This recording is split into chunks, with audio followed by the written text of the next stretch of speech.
Hey, welcome back. Another day, another vlog. Good to see you all again on this Tuesday night, shift change night for me. Hope you're all well, had a good day at work, or if you're just waking up, wherever you are in the world. We're all over the world nowadays, aren't we? We're just a bit of a global society. So wherever you are, waking up, going to bed, finish work, like myself. Hope you're all well, and thanks for popping in and saying hello. It's always good to see you all. Now, I said shift change. I'm actually going to have a bit of a break tomorrow. Normally I get up and go for a walk and have a hike and do my thing and just switch off and stretch and get out there. I'm actually going to just have a sleep. I think it's been a long 6 months, and I think a nice sleep in where I can just sleep for a good 12, 15 hours and just do nothing. It will be good. Having said that, I'm going to stay up and do some editing tonight. I've got 3 product videos to do, so I've got a bit of stuff to sort out. So I'll try and get some of them done. Hopefully I can get one done tonight and get it out early this week. Should be good. Hopefully I can get more than one. Fingers crossed I can get all 3 done by this weekend.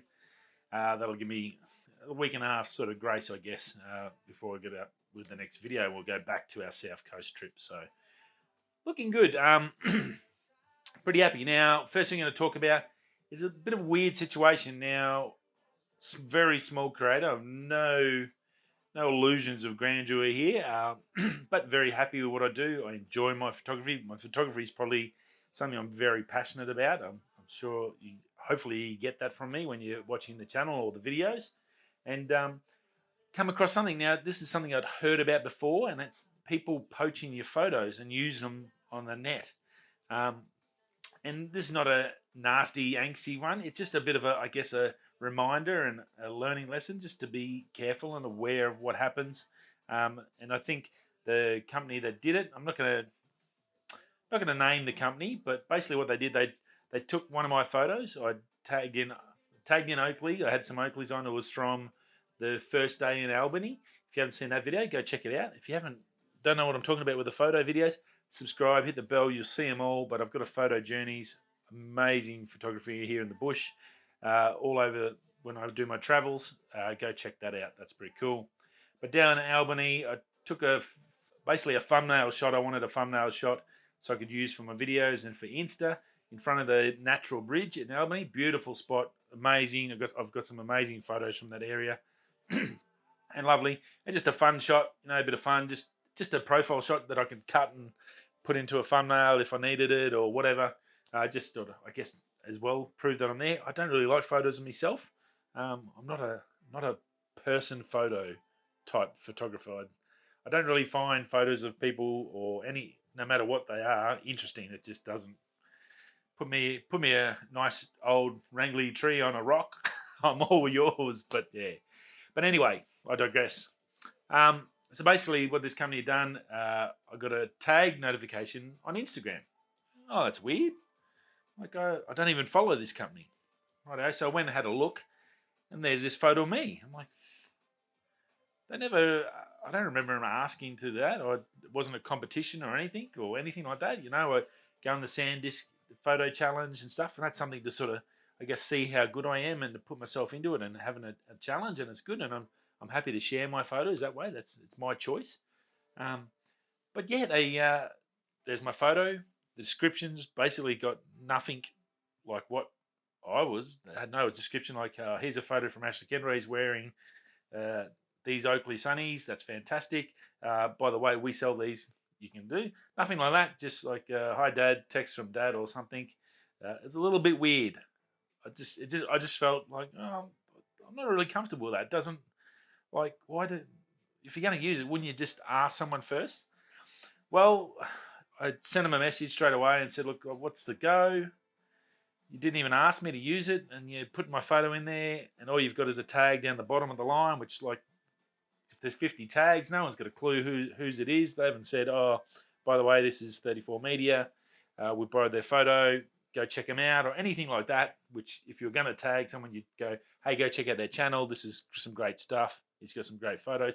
Nothing like that. They were just selling glasses. It was all about selling. It had nothing to do with Albany or me, my channel, or what I do was purely for profit for glasses. And that's where I sort of drew the line. I mean, well, no, that's really wrong. You haven't really approached it the right way to start with, and you haven't really given me any sort of credit realistically other than a tag. And a tag's nothing. Now, in America, I've seen a couple of times I've read about cases where people have been sued or companies have been sued for stealing photographers' photos. And I'm not talking like a couple $100, I'm talking a couple of $100,000. Obviously, this is not a art piece photo that someone's used in a magazine or anything. And I wasn't, look, I just wanted them to sort of go, well, oh yeah, look, we apologise and whatever. Anyway, 2 days I digressed. I actually started looking up legal, what I could do legally, and to contact some legal aid in Queensland to see if I had any, what I needed to do, or if they could help me, or what was the process. And finally, the company contacted me today, so that was good. I'm sort of happy that they did. I didn't want to have to keep going down that road because I just didn't feel comfortable, and I'm like, no, they've done it the wrong way. Now they just basically, and this is basically what they said. Yeah, look, sorry, we thought we tag you, give you a shout out. That's what we do. Blah blah blah blah. And yeah, we're giving you exposure. I'm like, well, you're not giving me exposure. You're giving yourself exposure because you're trying to sell sunglasses. You haven't even mentioned me apart from a tag. I can't really foresee people going and checking all the tags when they're shopping for sunglasses. So yeah, I wasn't really impressed. I said, look, I don't care what you did, but I think the way you've done it's wrong. If you had have contacted me first to ask me, that would have been fantastic. It probably would have been no dramas. But the way you did it, I think that's what I disagree with. I think in future, just remember that what you're doing is illegal, and you need to maybe just contact the person first and just get permission before you just go and steal someone's photo and then try and sell sunglasses with it. So, yeah, it's a little, now it wasn't Oakley. I'll just give you, it was not Oakley. It was a surf company. But yeah, just didn't feel ease, and they really didn't weren't real keen. Basically, they didn't really give a crap, and I was like, oh, we'll just remove it if you don't like it. Sorry you feel that way. I'm like, okay, whatever. They obviously do it all the time, but I just wanted to say, look, a bit of a heads up. It isn't right. You can't just steal photos, especially if you're a business and then using that photo to sell products. That's advertising. You need to either compensate the person, or at minimum, bare minimum, ask them. It was just, yeah, and it purely, obviously, they do this all the time and they don't give a squat. So look, if someone does use your photos, I think, look, and you don't feel comfortable, you have the right to go and ask them to remove that if you don't feel comfortable, and just hit them up and just say, look, hey, that's not really right. Why didn't you ask me first? Because I think that's at least the polite thing to do, isn't it? I thought it was really weird. I felt bad, and they've removed it because I said I was going to. I said, look, if I'm glad you contacted me because I was have to chase up a lawyer, blah blah blah. That's fine, but look, I didn't mind you using it, but you just went around it the wrong way, and they just basically just walked away from it and deleted it. Anyway, it's a good little reminder about photography, your photography, and knowing your rights as a photographer, because I don't think it's the right thing to do. As I said, if they had sent me a message and said, hey, look, we really love that photo, those sunglasses we sell, we'd really love to do something. Would you mind if we put you in there and mention, is there anything we need to say or to put you in? I said, yeah, look, just, hey, chuck it in. That's fine. That's cool. Just maybe say, could you go visit his YouTube channel and support him? That would be fantastic. But it was just a tag with no mention of me, the photo, Albany, the natural bridge. It had nothing to do with the photo. It was just all about the sunnies. And yeah. So I'm sort of glad they took it down, because now I feel better, because I don't think the way they did it right. I'm not happy the way they operate as a business. If that's their model, it's definitely wrong. And I'm 99% sure it's illegal pretty much every country. You cannot steal someone's artwork or their business. So yeah, anyway, probably drifted on a bit long about that, but yeah, I think it's poignant and it's important. So you just be aware that, yeah, you do have some rights for your photos if you are posting them. So keep an eye out. A tag is not compensation. It's not a right for you just to take it and put it. I try to mention whenever I get information for the news, like Canon Rumours, Lou Later, Unbox Therapy. Whenever I get source some information and find some good things that these people have spent time looking for, I know how long it takes to find this stuff and find good information. I try to at least give them a shout out and tell them, say thank you very much. Appreciate it. Go check out their channel. It's not just put in my description under my YouTube video, Lou Later down the bottom, just a tag. Because would you go, oh, he's got that information from Lou Later, I've seen a tag down the bottom. That's exactly the same as the photo. So that is why I was a little bit upset. Anyway, done and dusted. No harm, no foul. It wasn't earth-shattering or anything. I didn't really like my ugly face on there anyway. But and they are good sunnies. Oakley does make wicked sunnies. So yeah, that's why I've always wanted them.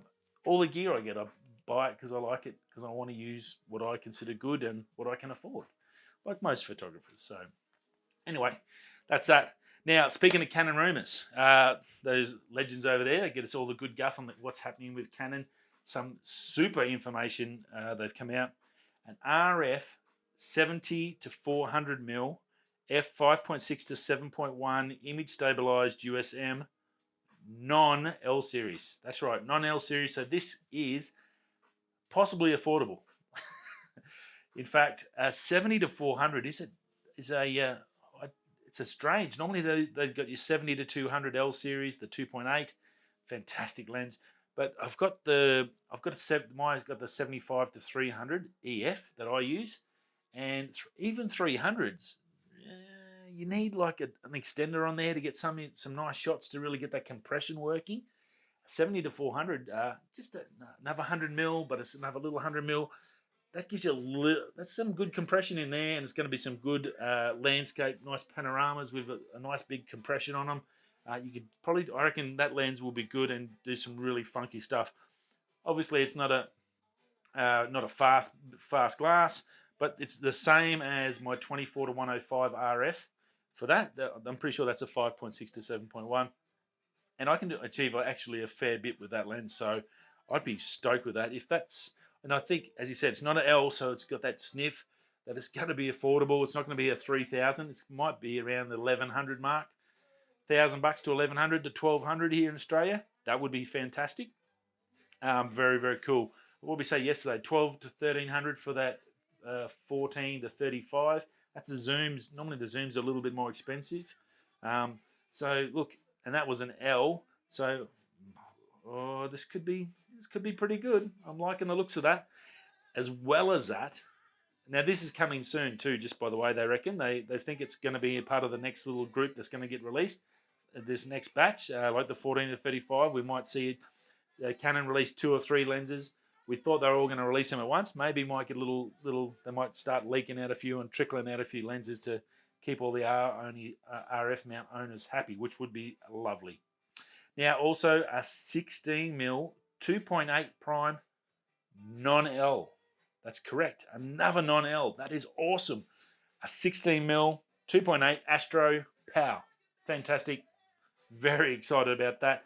I think they haven't had just a 16. I think from memory it was a 15mm, which is about 8-9 years old. That 15mm, maybe longer than that. That was a 2.8. I actually nearly bought one. Wicked lens. So this 16mm f2.8 prime will be a great Astro lens. Maybe fairly good for some indoor architecture shot for real estate agents and stuff like that.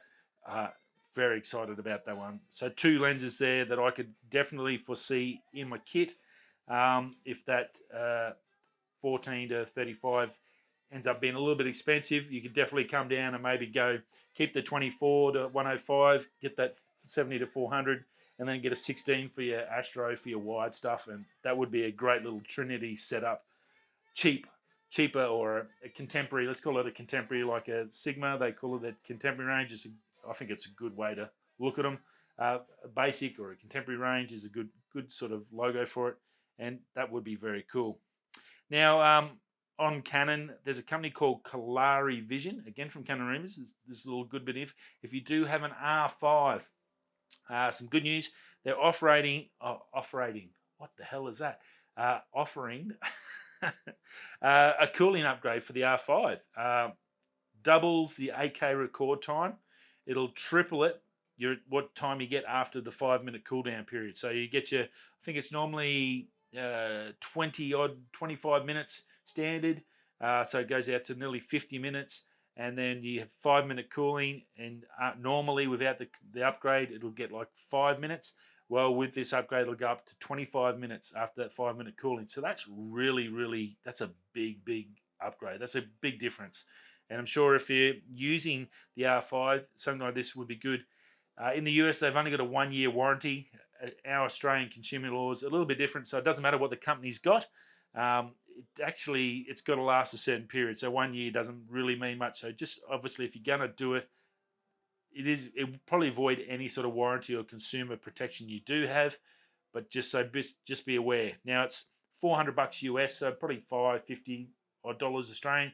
You've got a $7,000 camera. That's not really going to be much of a cost to you. That's probably the price of one of the less than the CF Express card you've got in it. So that's a pretty good deal. Looks like they're a pretty decent company. They know what they're doing.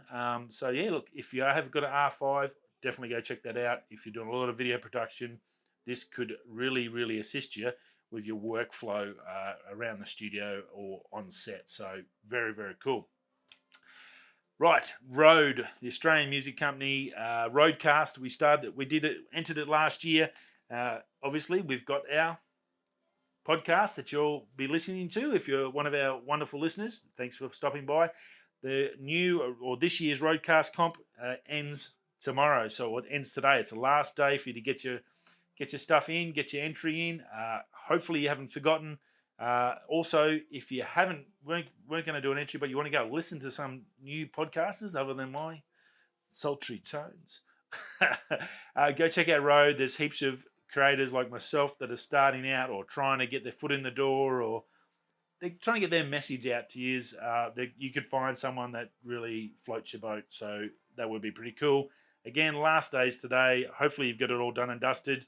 Good luck to everyone. It was great fun doing it last year. I enjoyed it. I've now got a lot of dedicated listeners that listen every day, and I do appreciate you for listening. I don't know why I'm talking. I'm using my hands to talk to you because you're listening. I look like a tool. Anyway, go check that out. Pretty cool. Right, now, Hunter Kuwold. I think Kuwold. I don't know if I pronounced it right. My apologies. YouTuber. Very smart fella. He's built a drone. Well, I don't know if it's a drone, but it's a hoverboard. You literally can stand on top of it and fly down the street. He flew from a McDonald's down the road and delivered a package. Go check out his channel. That's Hunter Kuwold, Kuwuld. I'm pretty sure I've written that down properly. Hope so. Sorry, mate. Awesome work, though. Very cool. This is like Michael J. Fox on the skateboard from Back to the Future. Well, this is obviously not something small like that. He's got this big contraption with propellers flying everywhere. It's got built-in redundancies. He's actually looking for investors looking to and sell these things. You can actually put your name down for a chance to buy one of these bad boys. It's freaking awesome. I have to say, it's just bloody amazing what he's done to hold the weight. I think if I read it right from what the information he's got in there, he's got it set up so it can carry up to 500 pounds. So big fat old bastard like me, there's still hope for us. That's like pretty cool. I'd definitely get on it after see him flying it. Obviously, it takes a bit of training to get your balance and everything, but it's the same as the Segways and all those things, scooters.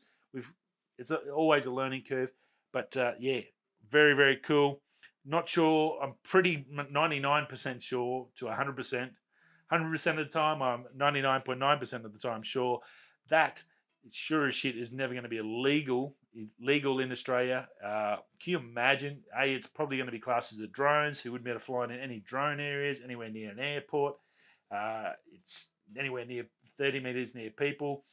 Obviously, you're not going to go up 120 meters, but it would just be chaos. Imagine trying to get that legitimized. So he's got a massive job in front of him. Even the States, it's going to be tricky for him to get this through. I'm sure it's not going to be in the next year, 2 years. I'm not anticipating being able to buy and fly one of these things in the next 5 years. I think it's really a 10 to 20 years. But what is exciting about it is the tech, that it actually works. You can put a person on the back of a drone and literally fly. Wow. There's video of him going through New York, some shorts videos. He's got some videos flying through Times Square. The Green Goblin, I think they called it. Very, very cool. Go check him out. Hunter Coolwold. Wow, great job to you, mate. That is awesome. Very cool. In my lifetime, I don't think I would ever actually thought that that would be possible. So good on you. Great bloody job. Now, gear-wise, the Splashdrone 4 is out. It's just been released. You can pre-order it. I just want to run quickly through some specs on you. It's not a cheap one, but Splashdrone's been around for a while. I think my brother got the first model.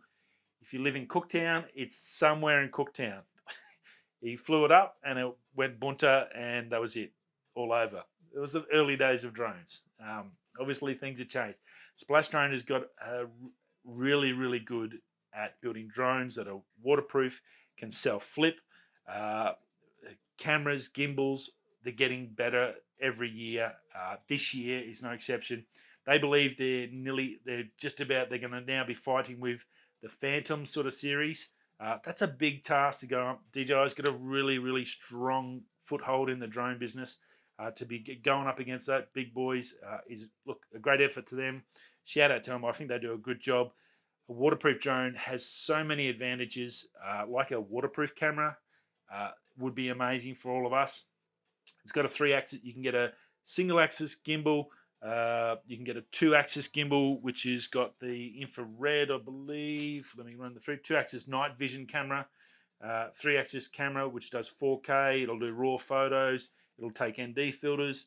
1-axis version's got the same sensor as the 3-axis, but obviously just one. It's got a fishing payload release. I've seen videos of it towing a dinghy. So for safety, you could theoretically, it'll take a 2-kilo payload. You could take a life buoy from a surf lifesaving club, go and drop that out to a person directly above them, so it gets straight to them, so you could save a life. So it's got a ton of advantages to this.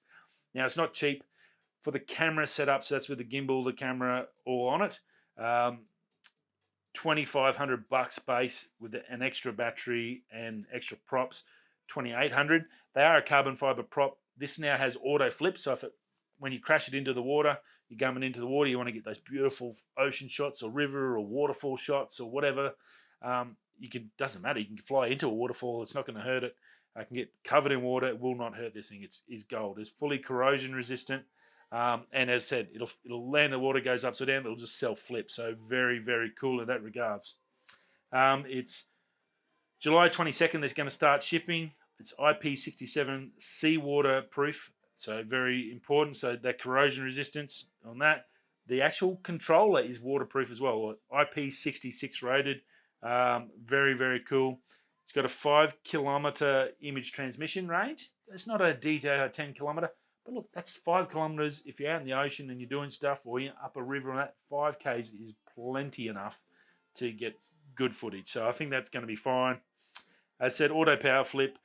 It'll do 30 minutes flight time. Perfect. I don't have any info on if that's got the 2-kilo payload. If that reduces, I'm assuming it probably will. Maybe around the 20-minute mark. Still going to be fairly decent. So that's all good. Dynamic return to pilot. So the beauty of this, a lot of drones, you have your return to home. It's locked in, locks in the GPS on my DJI, and it'll go back to that spot. The difference with splash drones and why they're perfect for boats and stuff, we're on the move. It's the biggest trick. When I go fishing, I've got to really be careful to make sure I don't run out of battery, and I've got to fly back to our. If we're moving the boat, I've got to make sure I've got enough battery to get to where we're going and not where we started, because then it's goes bloop. Anyway, well, the beauty of this, I think they've had this the last couple of models. It comes back to the controller. So it's got a built-in GPS in the controller, and it will lock. That's its return to home feature. It'll come to the controller, wherever that is. If you get on the boat, it'll come directly to you. It's going to make it so much easier. You're not stressing, freaking out. Oh my God, we're going to lose the drone in the water. It's not good.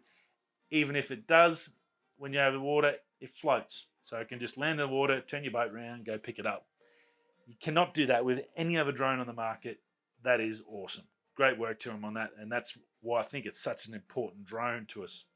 All weather flying, rain and snow. If it's pissing down, get a thunderstorm, all that, get that drone up there, mate. Punch it up, get that lightning storm, get in the rain, get to that beautiful mist and all that. you can do that with this. Very, very cool.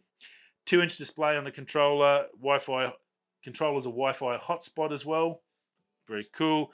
Built-in GPS, 8-hour battery life on the controller. It'll do orbit follow. It'll do boat mode, so it'll float, and you can get these little foam things, so you can put it on and fly it around on the water. Its range reduces down to 500 meters, but basically you can sit the camera in the water and film underneath the water or river or wherever you are, swimming pool, and follow someone with a gimbaled camera. Magic. It's got so many options. 740 kilovolt motors and wind resistance for 7. It'll do up to 33 knots, 60 k's or 31 mile an hour winds.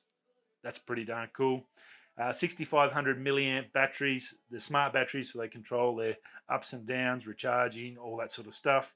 And it'll do waypoint missions and grid missions, so you can set it up and it'll just fly itself, and then you can just control the camera and get all that good footage once you're there. So look, I think it's a really important. I think they've done a great job.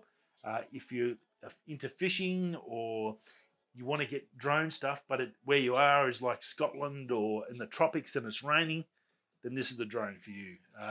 Definitely worth it. Go check them out. Again, no affiliates or anything like that. I just think it's a great company. Waterproof is always fantastic. Whatever you got in a phone, your camera, a drone, waterproof makes decisions easy on flying. So very cool. Anyway, that's it for me. A little bit of a big show, a little bit of a learning lesson for us. But yeah, shift change. I will probably see you tomorrow. I'll probably get up and do a show, I reckon, tomorrow. I don't see why I can't. And yeah, we'll see you all then. Thanks for stopping by. If you're coming this way, that way, I'll see you tomorrow. Peace.